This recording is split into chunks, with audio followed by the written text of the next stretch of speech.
Assalamualaikum warahmatullahi wabarakatuh. Hai anak-anak, bagaimana kabar kalian hari ini? Sehat bukan? Bertemu lagi dengan Ani di pembelajaran subtema 3, tema 1, lingkungan dan manfaatnya. Kali ini langsung saja kita akan belajar tentang menentukan ide pokok dalam teks. Sebuah teks terdiri dari beberapa paragraf. Setiap paragraf memiliki ide pokok yang berbeda. Seperti yang sudah kita bahas di materi sebelumnya, ide pokok merupakan inti atau dasar permasalahan dalam suatu teks. Dengan mengetahui ide pokok yang terkandung dalam suatu teks, kamu akan lebih mudah mengetahui masalah utama yang disajikan dalam teks. Selanjutnya, bagaimana cara kita memelihara kesehatan alat gerak manusia? Kita perlu menjaga kesehatan tulang dan otot karena hampir semua aktivitas kita menggunakan alat gerak berupa tulang dan otot. Nah, kalian coba perhatikan gambar yang ada di bawah ini. Berikut ini adalah cara memelihara kesehatan alat gerak. Untuk yang pertama, makan makanan yang bergizi dan seimbang. Untuk yang kedua, biasakan posisi tubuh tegak saat berdiri. Untuk yang ketiga, berolahragalah secara teratur. Nah, penyakit atau kelainan apa saja yang biasanya diderita oleh manusia pada alat gerak? Contoh penyakit dan kelainan pada tulang manusia. Yang pertama, retak dan patah tulang. Disebabkan oleh benturan benda keras berupa kecelakaan atau jatuh. Untuk yang kedua adalah skoliosis, lordosis, dan kifosis, di mana ketiga kelainan ini adalah kelainan yang disebabkan karena kelainan tulang punggung. Kemudian rakitis disebabkan kekurangan gizi seperti fosfor, kalsium, dan vitamin D. Kemudian yang terakhir adalah osteoporosis disebabkan menurunnya kepadatan tulang.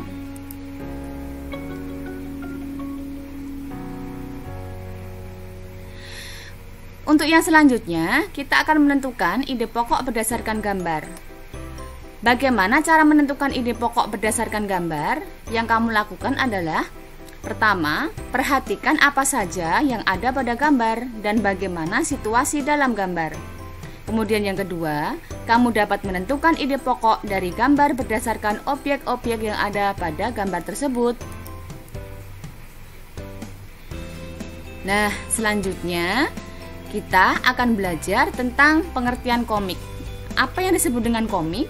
Komik adalah cerita bergambar yang bersifat lucu dan umumnya mudah dicerna, serta dibuat secara khas dengan paduan kata-kata. Cerita dalam komik disajikan dengan adegan beberapa gambar yang disusun secara berurutan.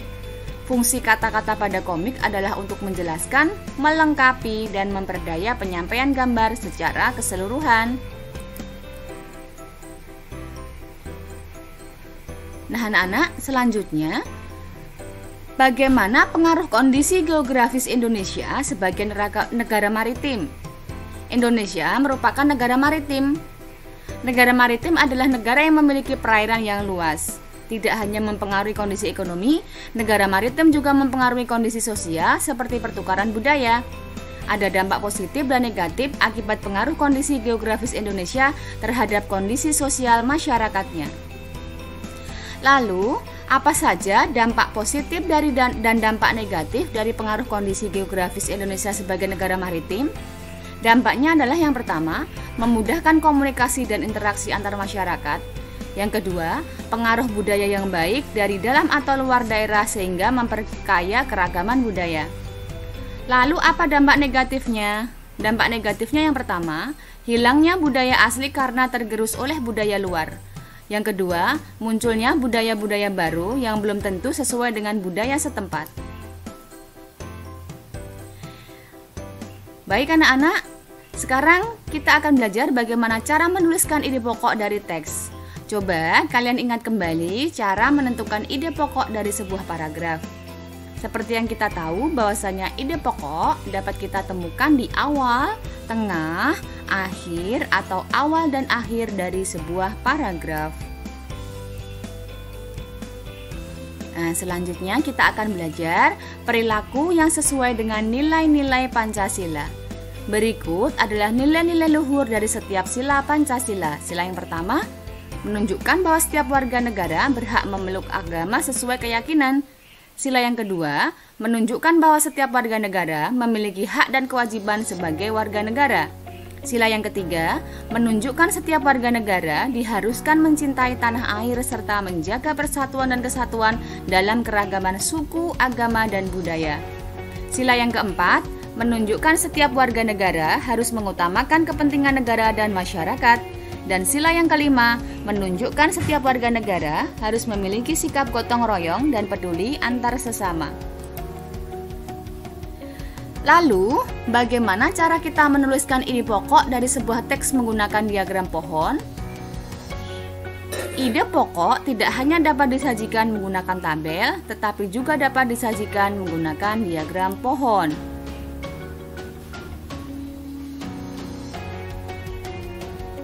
Nah, pengaruh kondisi geografis Indonesia terhadap budaya dan alat transportasi. Kekayaan budaya yang dimiliki Indonesia dilihat dari apa saja? Nah, kekayaan budaya yang dimiliki Indonesia bisa dilihat dari keragaman suku bangsa, bahasa daerah yang beragam, keragaman pakaian adat, keragaman rumah adat, keragaman senjata tradisional, dan keragaman alat musik tradisional. Wilayah Indonesia yang berupa kepulauan juga mempengaruhi jenis transportasi yang digunakan untuk menghubungkan antar pulau, yaitu transportasi udara dan laut. Berikut beberapa pelabuhan yang terkenal, antara lain yang pertama Belawan, ada di Sumatera Utara, kemudian ada Bakahuni, ada di Lampung, kemudian ada Merak, ada di Banten, ada Tanjung Perak di Jawa Timur, dan Gilimanuk ada di Bali. Sedangkan beberapa bandar udara yang terkenal antara lain Bandara Sultan Iskandar Muda di Aceh, Adi Sucipto di Yogyakarta, Soekarno-Hatta di Banten, Ngurah Rai di Bali, dan Sentani di Papua. Nah anak-anak, coba pengamalan nilai-nilai Pancasila dalam kehidupan sehari-hari, contohnya apa saja? Kita lihat di sini ada sebuah gambar di mana anak-anak dan bu guru sedang berdoa sebelum belajar di kelas. Nah, penerapan sikap berdoa di dalam kelas mengamalkan sila Pancasila ke-1, 2, dan 3. Baik, langsung saja kita masuk ke materi selanjutnya.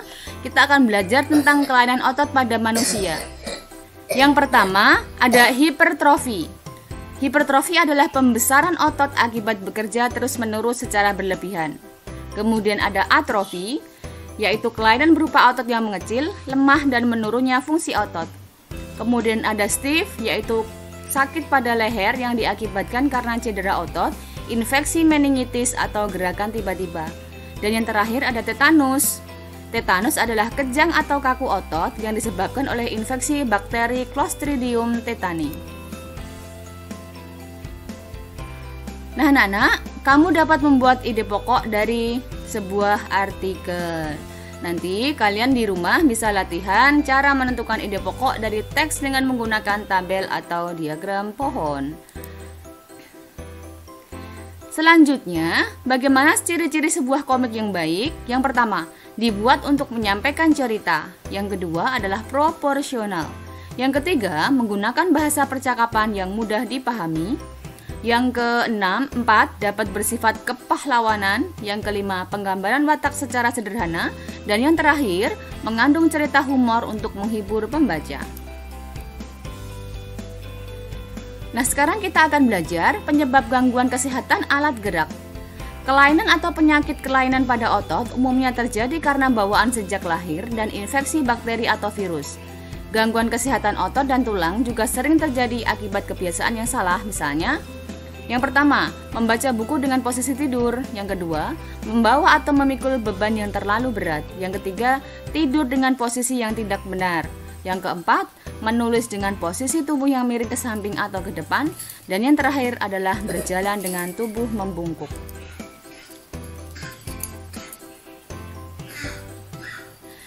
Selanjutnya, bagaimana langkah-langkah untuk membuat cerita berdasarkan ide pokok?